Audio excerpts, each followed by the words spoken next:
Germany और Italy का निर्माण। निर्माण का मतलब होता है बनाना। जर्मनी और इटली को बनाना, इसका मतलब क्या होता है? बनाने का मतलब कि जो जर्मनी और इटली है, इसका मतलब ये नहीं है कि उनका जो उनकी क्षेत्रफल है, जो लोग हैं वो इकट्ठे करके और उनको किसी उस तरीके से बनाया गया है।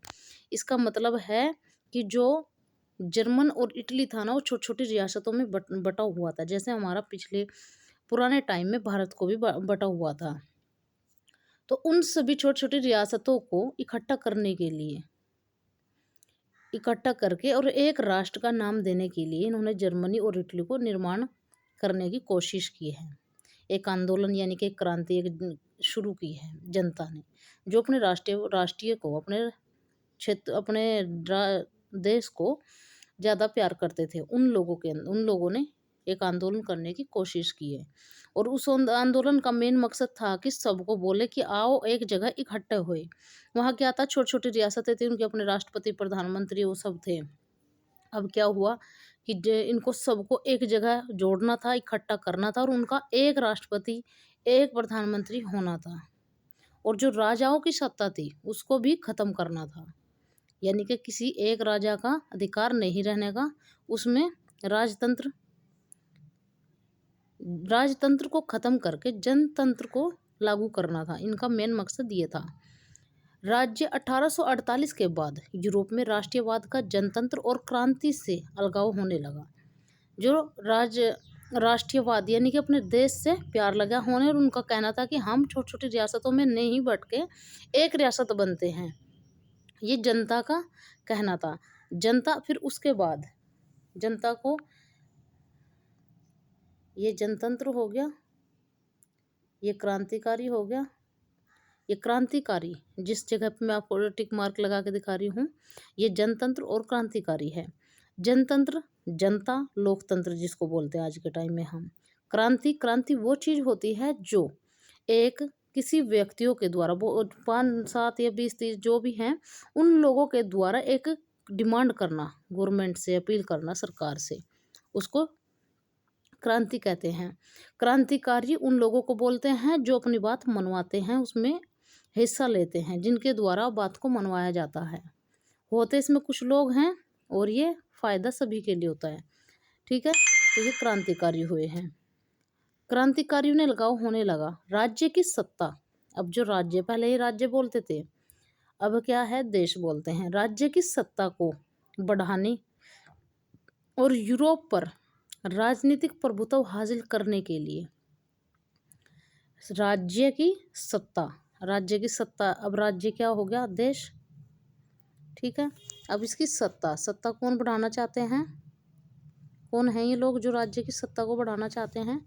ये लोग होते हैं राजा, जो अपना राजतंत्र चाहते हैं। ये वो लोग होते हैं और राज्य की सत्ता को चाहते हैं। राज्य की सत्ता को बढ़ाने और पूरा यूरोप पर राजनीतिक प्रभुत्व हासिल करने के लिए, यानी कि जितना यूरोप है उस पर अपना राज करने के लिए और राजा साबित करने के लिए, ये प्रभुत्व हासिल करने के लिए रूढ़िवादियों ने, इन लोगों को रूढ़िवादी कहा गया है, जो राजा थे, अक्सर राष्ट्रीयवादी भावनाओं का इस्तेमाल किया है। यानी कि जो भोली भाली जनता थी, जो राष्ट्र से प्यार करती थी, उनके मन को, उनके विचारों को, उनकी भावनाओं को अपने लिए इस्तेमाल किया। जैसे वो कहते थे कि हम राष्ट्रवादी हैं, हमारा देश यूँ है वो है, तो उनके साथ वही भाषा बोलने लग गए और उससे अंदर वह बात है ना कि मन में कुछ और बाहर कुछ है, ऐसा कुछ करके इन्होंने अपना बातें मनवानी शुरू कर दी। इसे उस प्रक्रिया में रखा जा सकता है जिससे जर्मनी और इटली एकीकृत होकर राष्ट्रीय राज्य बने। अब इनका ये था कि जो लोकतंत्र, राजतंत्र थे, जनतंत्र जो था, उनका था कि जर्मन और इटली एकीकृत हो जाए और एक राष्ट्रीय राज्य बने। जैसा आपने देखा है, राष्ट्रीयवादी भावनाएं, मध्यवर्गीय जर्मनी का मतलब क्या है? जो राष्ट्रवादी भावनाएं थे वो किसके अंदर ज़्यादा थी? जो बीच के जर्मन लोग थे, मध्यवर्गीय जर्मन लोगों में काफ़ी व्याप्त थी। व्यक्त का मतलब बहुत ज़्यादा उनके अंदर भावनाएं उत्पन्न हो रही थी कि हमारा जो जर्मनी है, जो जर्मन है, उसके नाम से एक राष्ट्रीय राज्य बने, इटली का भी और जर्मन का भी। और उन्होंने 1848 में जर्मन महासंघ के विभिन्न इलाकों को जोड़कर, जो जर्मन महासंघ है उसके विभिन्न इलाके जो बिखरे हुए पड़े थे, उन्होंने क्या करा, जल्दी जल्दी उनको एक जगह जोड़ा, इलाकों को जोड़कर, और एक निर्वाचित संसद द्वारा शासित राष्ट्र राज्य बनाने का प्रयास किया था। अब इनका क्या मामला था कि हम जल्दी जल्दी करें 1848 में, कि जितने भी जर्मन के महासंघ के जो इलाके हैं, उन सबको जल्दी जल्दी इकट्ठा करें। वहाँ उस टाइम के जो मध्यवर्गीय लोग थे जर्मन के, उनके अंदर थोड़ी सी एजुकेशन या विचार या सोच या राष्ट्रवादी ज़्यादा भावना थी, तो वो बहुत फास्ट काम कर रहे थे इस चीज़ के लिए। उन्होंने महासंघ को विभिन्न इलाकों से जोड़कर एक निर्वाचित संसद द्वारा शासित राष्ट्र राज्य बनाने का प्रयास किया। मगर राष्ट्रीय निर्माण, जो राष्ट्रीय का निर्माण है, जो देश का एक निर्माण होना था, कि यह उदारवादी पहल, देखो जो उदारवादी पहल है इनकी, जो सबसे पहली है तो पहल बना रहे थे अपनी कि हम इस महासंघ के इलाकों को जोड़कर एक संसद और शासित राष्ट्र राज्य बनाएंगे। तो इनका पहले ही किसने पता चल गया, राजाओं ने पता लग गया और फौज ने पता लग गया वहाँ की। तो इनके बनाने के बाद, यानी कि जो बना ही रहे थे, तभी राजशाही और फौज एक जगह होगी, ये आपस में मिल गए। अब राजाओं का तो पहले ही था कि फूट गिरो, राजनीति करो, ये अपना प्रभुत्व रखो बना के लोगों के ऊपर। तो उन्होंने क्या काम किया, फौज को अपने साथ मिला लिया। राजशाही और फौज की ताकत ने मिलकर दबा दी। उदारवादी पहल, राजशाही और फौज की ताकत ने मिलकर उसको तबाह कर दिया। अब ये क्या था, ये जो लोग थे जो राष्ट्रीय राज्य बनाना चाहते थे, इन्होंने जब जिस टाइम आंदोलन किया, तो इनका कहना था कि जो राष्ट्रीय राज है वो भी खत्म किया जाए और जनतंत्र का रहना चाहिए, जनता का जो शासन है वो रहना चाहिए, यानी कि जनता के द्वारा चुना गया एक आदमी होना चाहिए, प्रधानमंत्री या राष्ट्रपति, जो भी उनको उस टाइम का था, उनको रखना था। लेकिन जब राजाओं से उनकी सत्ता छीनने लगी, तो वो बात उनको हजम नहीं हुई है।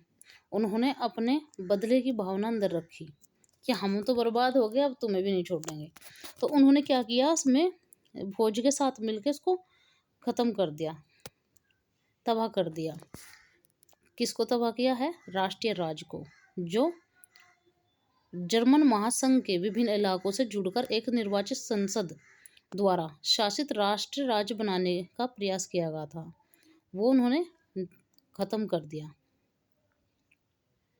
उनका पर्शा के बड़े भूस्वामियों ने भी समर्थन किया। अब देखो, जो पर्शा थे, पर्शा एक राज्य था जिसका अपना एक इलाका है, मैं आपको वो भी दिखा देती हूँ। अब देखिए पर्शा कौन सा क्षेत्र है, जिस पर मैं टिक मार्क लगा रही हूँ, वो पर्शा है,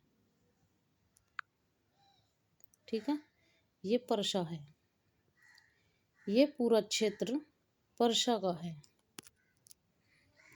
ठीक है। अब जो ये पर्शा है ना, इसने भी अपना समर्थन किसको दिया, सेनाओं को और राजशाही को। अब फिर क्या हुआ, जो युद्ध हुआ था, आंदोलन हुआ था, वो फिर खत्म होने जा रहा है। अब इनका फिर दोबारा राज्यवाद आने वाला था। अब इसमें लिख रहा है पर्शा 1866 से पहले, देखो यहाँ लिखा हुआ है, ये नीचे की साइड में देखें, ये जो है यहाँ, ये वाला जो हिस्सा है इसमें लिखा हुआ है, ठीक है। पर्शा 1866 से पहले, ऑस्ट्रियो पर्शा युद्ध 1866 से पहले पर्शा द्वारा विजय, जर्मन महासंघ बेदखल, ऑस्ट्रेलिया भूभाग 1867, जर्मन महासंघ की स्थापना, जर्मन साम्राज्य की स्थापना, राज्य पर्शा शासित, ये सब इसमें लिखा हुआ है। अब जो बैंगनी कलर का हो रखा है इसमें मैप में, ये सारा पर्शिया है। और इसके जो आसपास है ये जर्मन और इटली है। जो उस टाइम ये अलग अलग अलग कलर का मतलब ये है कि ये अलग अलग जो क्षेत्रों में बटा हुआ था, ये सब वो है।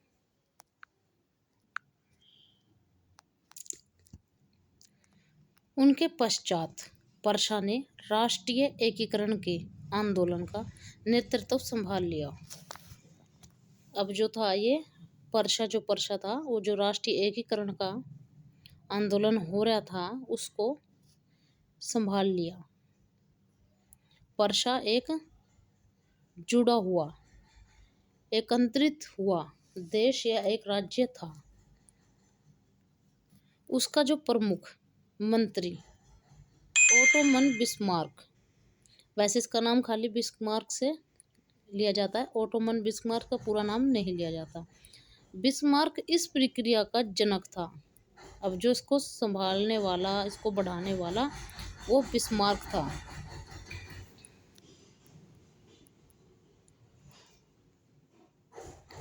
बिस्मार्क इस प्रक्रिया का जनक था जिसने पर्शिया के सेना और नौकरशाही, जो भी पर्शिया देश था उसके जो सेना थी और जो नौकर थे वहाँ की मदद ली। और 7 वर्ष के दौरान ऑस्ट्रिया, डेनमार्क और फ्रांस से 3 युद्धों में पर्शिया को जीत हुई। पर्शिया भी एक बहुत होनहार राज्य था जिसने 3 देशों को हरा दिया था और एकीकरण की प्रक्रिया पूरी हुई। जब ये पर्शिया जनतंत्र में आ गया तो ये जो एकीकरण की प्रक्रिया थी ये फुल हो गई, उनकी पूरी हो गई। अब जनवरी 1871 में वर्साय में हुए एक समारोह में पर्शिया के राजा विलियम प्रथम को जर्मनी का सम्राट घोषित किया गया।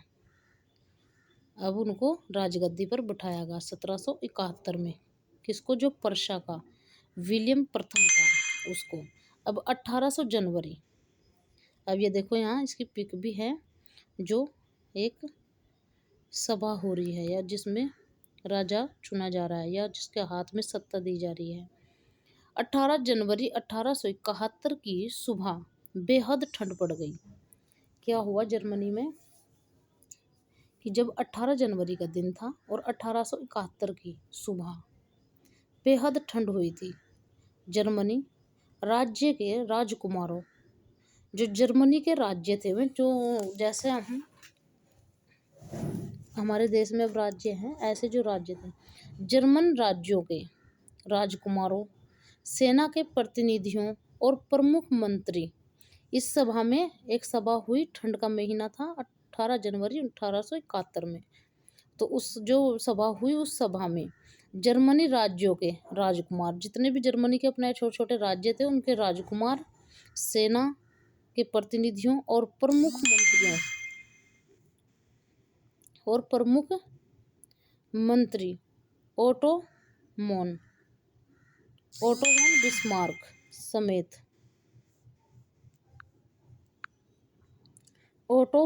बिस्मार्क समेत पर्शिया के महत्वपूर्ण मंत्रियों की एक बैठक वर्साय के महल के बेहद ठंडे शीश महल, जो बहुत ज़्यादा ठंडा था और शीश महल के नाम से जाना जाता था, उस हॉल ऑफ मिरसर में हुई। एक सभा हुई जो शीश महल के नाम से जाना जाता था और उसमें बेहद ठंड थी। सभा ने पर्शिया के काइजर विलियम प्रथम के नेतृत्व में नए जर्मन साम्राज्य की घोषणा की। पहले उन्होंने सोच लिया 18 जनवरी 1971 की सुबह के दिन उन्होंने एक सभा की जो शीश महल में हुई थी। जो मेन पॉइंट है वो ध्यान रखे, शीश महल में हुई थी। वहाँ उनके प्रमुख मंत्री ओटोवन बिस्मार्क समेत पर्शिया के महत्वपूर्ण मंत्रियों की एक बैठक हुई थी जिस बहुत ज़्यादा ठंड थी और शीश महल हॉल ऑफ मिरस में हुई थी। सभा ने पर्शिया के काइजर विलियम प्रथम के नेतृत्व में नए जर्मन साम्राज्य की घोषणा की। अब जर्मन में राष्ट्रीय निर्माण प्रक्रिया ने पर्सा राज्य की शक्ति के प्रभुत्व को दर्शाता था। जर्मन में जो राष्ट्रीय निर्माण था वो प्रक्रिया के पर्सा राज्य की शक्ति जो थी, पर्सा राज्य की जो शक्ति थी उनके प्रभुत्व को दर्शाता था, यानी कि उनसे मिलता जुलता था। नए राज्य ने जर्मनी की मुद्रा,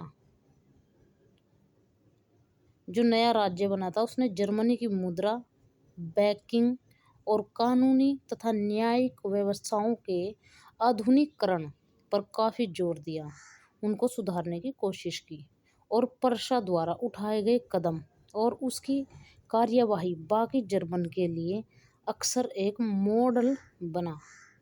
जब ये जर्मन के जो जर्मन में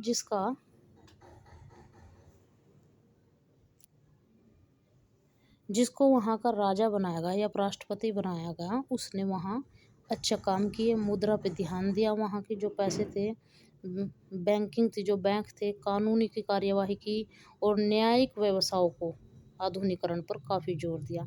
सबके साथ न्याय किया, एक न्यायालय बना दिया जिसमें सबको एक समझा जाने लगा।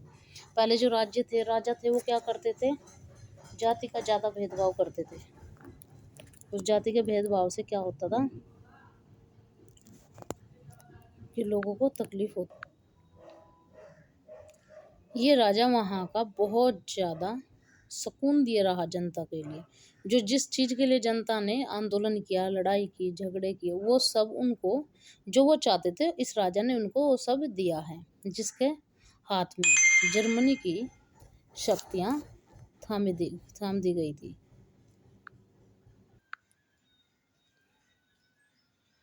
4.2 इटली। अब इसमें इटली के बारे में पढ़ते हैं, इटली का एकीकरण कैसे हुआ। जर्मनी की तरह इटली में भी राजनीतिक विखंडन का एक लंबा इतिहास था। इटली अनेक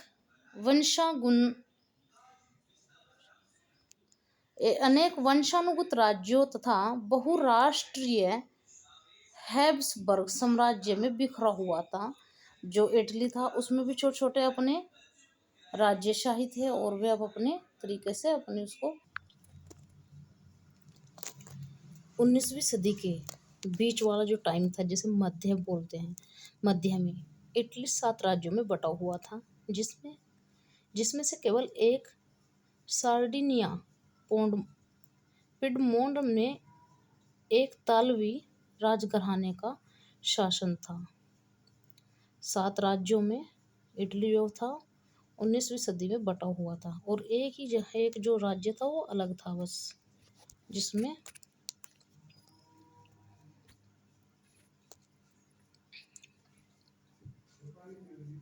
सार्डिनिया पिडमोंट का राज चलता था। उत्तरी भाग था ऑस्ट्रियाई और हैब्सबर्गों के अधीन था। मध्य इलाके पर पोप का शासन था, बीच वाले इलाके पर, और दक्षिणी क्षेत्र स्पेन के बुर्बो राजाओं के अधीन था।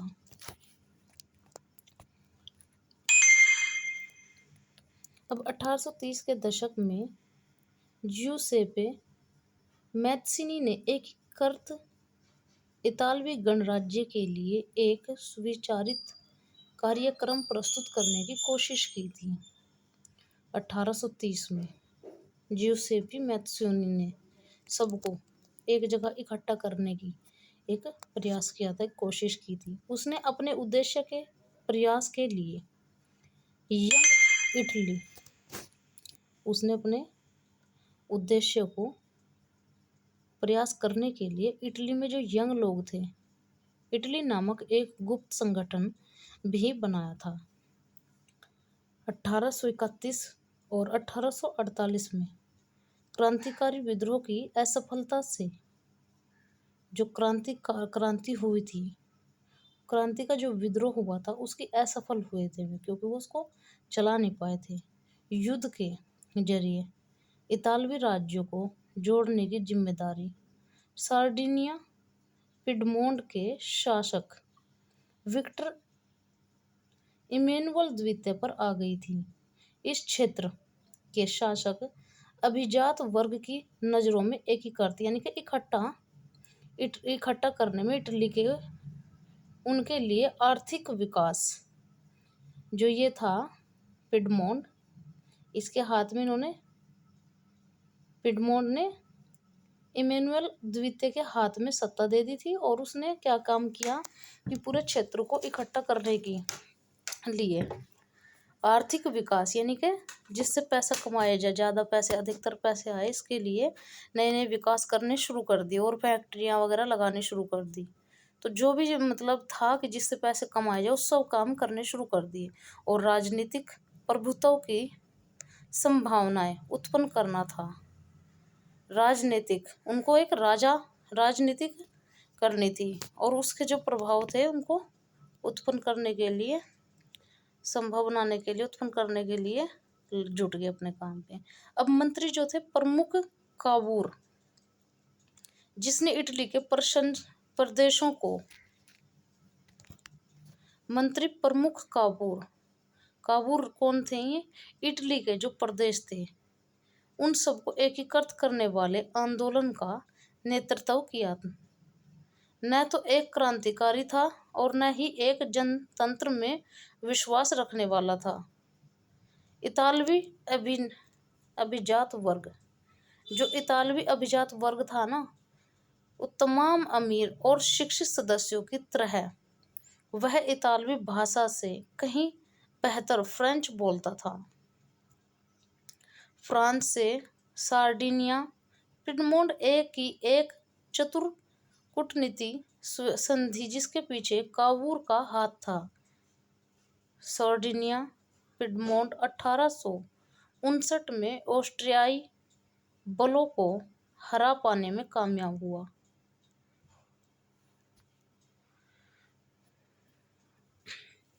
नियमित सैनिक, नियमित का मतलब रोज, सैनिकों के अलावा जिउसेप्पे गैरिबोल्डी के नेतृत्व में भारी संख्या में सशस्त्र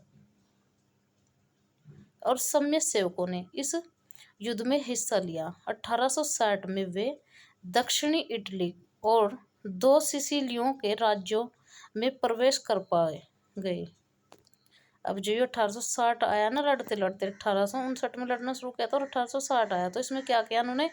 दक्षिण का इटली और 2 सिसोनियों के राज्य में प्रवेश यानी कि घुस पाए हुए, एंट्री मिल गई उनको वहाँ पे। फिर स्पेनी शासकों को हटाने के लिए जो स्पेन के शासक थे इटली में, उनको हटाने के लिए स्थानीय किसानों का जो स्थानीय किसान यानी कि जो जैसे आपको पता हो, इतिहास पढ़ा होगा आपने भी, तो अपने भारत में ऐसे ही छोटे छोटे किसान होते थे जिनको बड़े बड़े लोग अपना शासन करते थे। तो सेम ऐसा ही था, स्थानीय किसान जो थे किसानों का समर्थन पाने में सफल रहे। कौन थे? में इटली के जो लोग थे उनको जिन्होंने आंदोलन शुरू कर रखे था, वो स्थानीय किसानों का समर्थन पाने में सफल रहे और 1861 में इमैनुअल द्वितीय को एकीकृत का मतलब एक जगह इकट्ठा इटली का राजा घोषित किया गया। 1961 में इन्होंने जो हिस्से एक जगह करने थे वो उनके राज्य इकट्ठे हो गए, एकीकृत हो गए और इटली का राजा घोषित किया गया। किसको? इमैनुअल द्वितीय को। इटली के अधिकांश यानी कि बहुत ज़्यादा अधिकतर इटली के अधिकतर निवासी का मतलब जो लोग हैं वहाँ के रहने वाले हैं, नागरिक, जिनमें निरक्षरता की दर काफ़ी ऊंची थी, अभी भी उदारवादी राष्ट्रीयवादी विचारधारा से अनजान थे। अब इन्होंने एकीकृत तो कर लिया, लेकिन ये बहुत सारी चीज़ों से अभी पीछा नहीं छुड़ा सके अपना। उनको महसूस नहीं हुआ कि हाँ अभी भी उदारवादी बैठे हैं। ठीक है, उदारवादी कौन थे? जो राज शासन करना चाहते थे। राष्ट्रीयवादी कौन थे? उदारवादी राष्ट्रीयवादी विचारधारा से अनजान थे। दक्षिण जो निचला भाग है, साउथ को दक्षिण बोलते हैं। दक्षिणी इटली में जिन आम किसानों ने गैरिबोल्डी के समर्थन किया था। उन्होंने इटालिया के बारे में कभी सुना ही नहीं था। दक्षिणी इटली अपने ही देश के लोग अपने ही देश को जानते नहीं थे। उन्होंने इटालिया के बारे में को भी सुना भी नहीं था। क्योंकि उनके आप अपने राज्य के नाम थे, आप अपने उनकी शासन थे, आप अपने उनके प्रधानमंत्री, राष्ट्रपति थे, राजा थे, सब अपने तरीके से चल रहे थे, तो वो जानते भी नहीं थे कि इटली भी देश है। जैसे अब इंडिया के जो लोग हैं, अनपढ़ लोग हैं, वो किसी को जानते नहीं है, तो सेम वही कहानी यहाँ रिपीट हुई है। बहुत सारे देशों को नहीं जानते।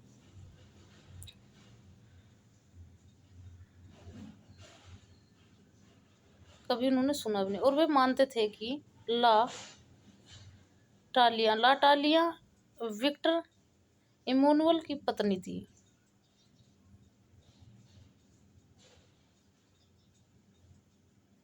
वो इस चीज को मानते थे। ला टालिया जो थी विक्टर इमैनुअल की पत्नी थी। 4.3 ब्रिटेन की अजीब दास्तान।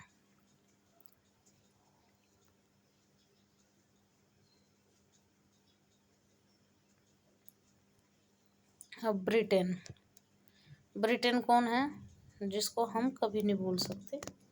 ब्रिटेन राजाओं अंग्रेजों का देश है। अब ब्रिटेन की दास्तान सुनते हैं इसमें। कुछ विद्वानों ने तर्क दिया है कि राष्ट्र या राष्ट्र राज्य का मॉडल या आदर्श ग्रेट ब्रिटेन है। कुछ विद्वानों ने, जो जानते थे, जो सारा दिन इधर से इधर घूमते थे, तो वे लोग ब्रिटेन को जानते थे। जितनी टेक्नोलॉजी अब इस टाइम आ गई, उस टाइम नहीं था कुछ भी। वहाँ लोगों को एक जगह से दूसरी जगह ही जाके पता चलता था।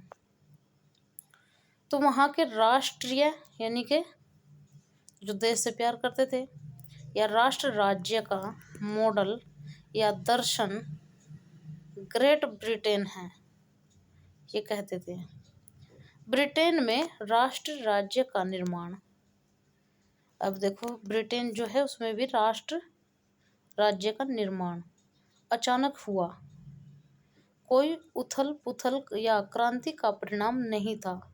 किसी ने भी सोच नहीं रखा था कि ब्रिटेन में भी राष्ट्र राज्य का निर्माण होगा। यह एक लंबी चलने वाली प्रक्रिया है। अब ये देखिए, इसमें आपको मैप दिखाते हैं हम।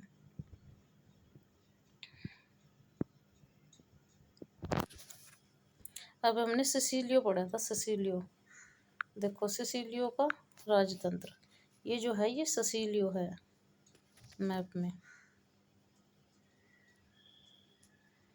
ठीक है।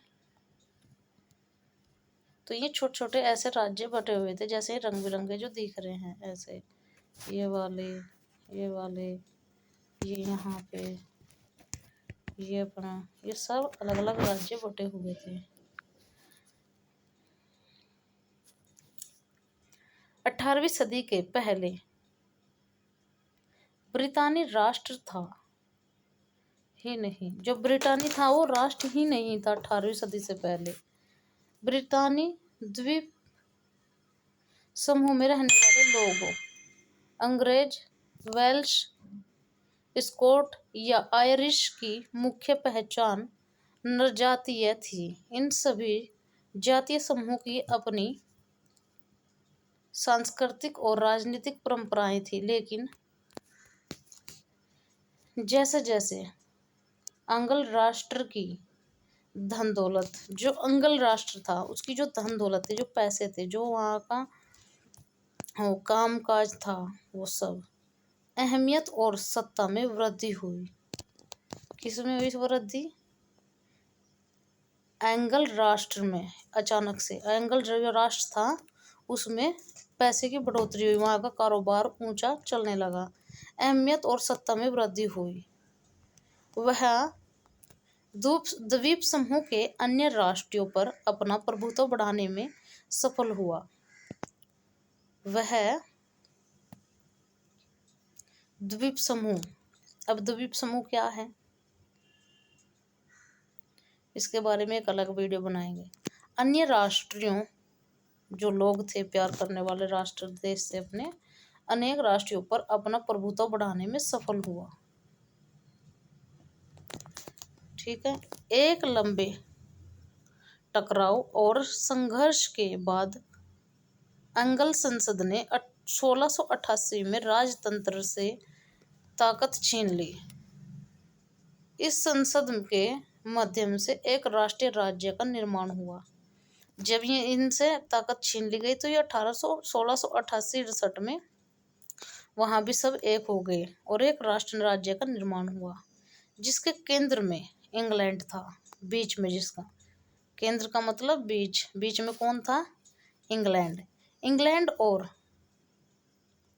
स्कॉटलैंड के बीच एक्ट ऑफ यूनियन से United kingdom of great Britain का गठन हुआ। इससे इंग्लैंड व्यवहार में स्कॉटलैंड पर अपना प्रभुत्व जमा पाया।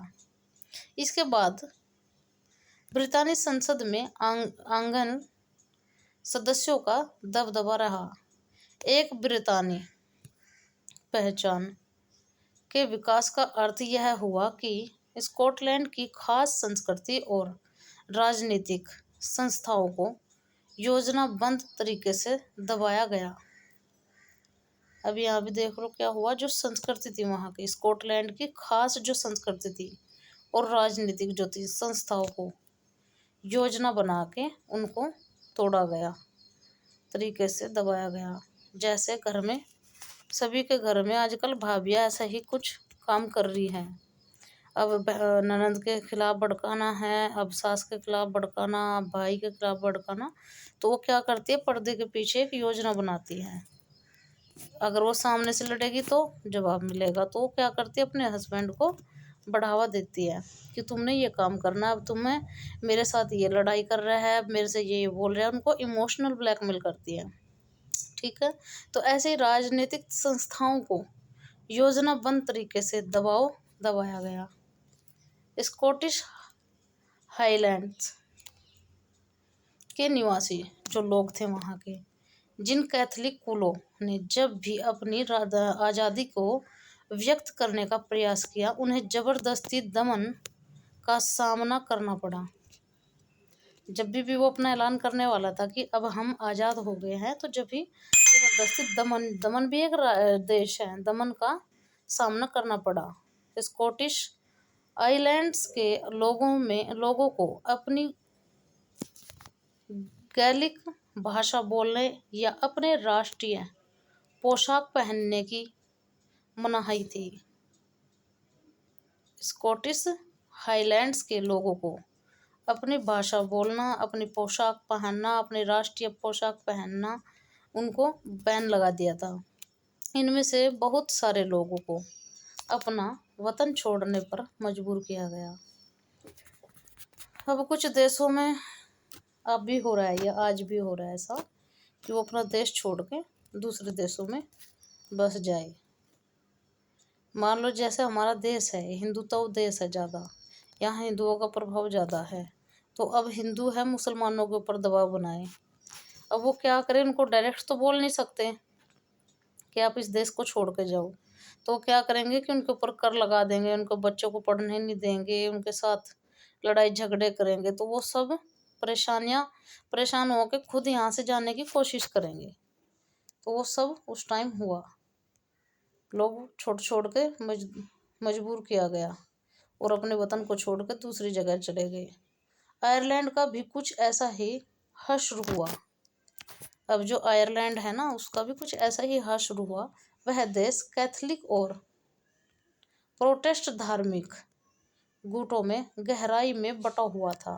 अब जो ये देश था, ये कैथोलिक और प्रोटेस्ट जो थे धार्मिक, इनमें धार्मिक गुट थे और उनमें आपस में बहुत गहराई से बटा हुआ था। मतलब इनको कोई तोड़ नहीं सकता था आयरलैंड को। अंग्रेजों ने आयरलैंड में प्रोटेस्ट धर्म मानने वालों को बहुमुखी बहुमुखी कैथोलिक देश पर प्रभुत्व बढ़ाने में सहायता की। ब्रितानी प्रभाव के जो ब्रितानी का प्रभाव था यानी कि दबाव था, जोर था, उसके विरुद्ध हुए कैथोलिक विद्रोह को निर्ममता से कुचल दिया गया। जो कैथोलिक विद्रोह हुआ था उसको बहुत आराम से कुचल दिया गया, खत्म कर दिया गया, उसकी कोई बात नहीं मानी गई। तो वोल्फ टोन और उसकी यूनाइटेड आयर्समैन 1798 की अगुवाई में हुआ असफल विद्रोह के बाद 1801 में आयरलैंड को बलपूर्वक यूनाइटेड किंगडम में शामिल कर लिया गया। आयरलैंड को यूनाइटेड किंगडम में शामिल कर लिया गया, वो भी बलपूर्वक। एक नए ब्रितानी राष्ट्र का निर्माण किया गया जिस पर हावी आंग्ल संस्कृति का प्रचार प्रसार किया गया। इसमें आंग्ल जो संस्कृति था उसका बहुत ज़्यादा तेजी से प्रचार प्रसार किया गया। नए ब्रिटेन के प्रतीक चिन्हों और ब्रिटानी झंडा, यूनियन जैक और राष्ट्रीय गान God save our Nobel king को खूब बढ़ावा दिया गया और पुरानी राष्ट्रीय इस संघ में महत्व सहयोगी के रूप में ही रह पाई।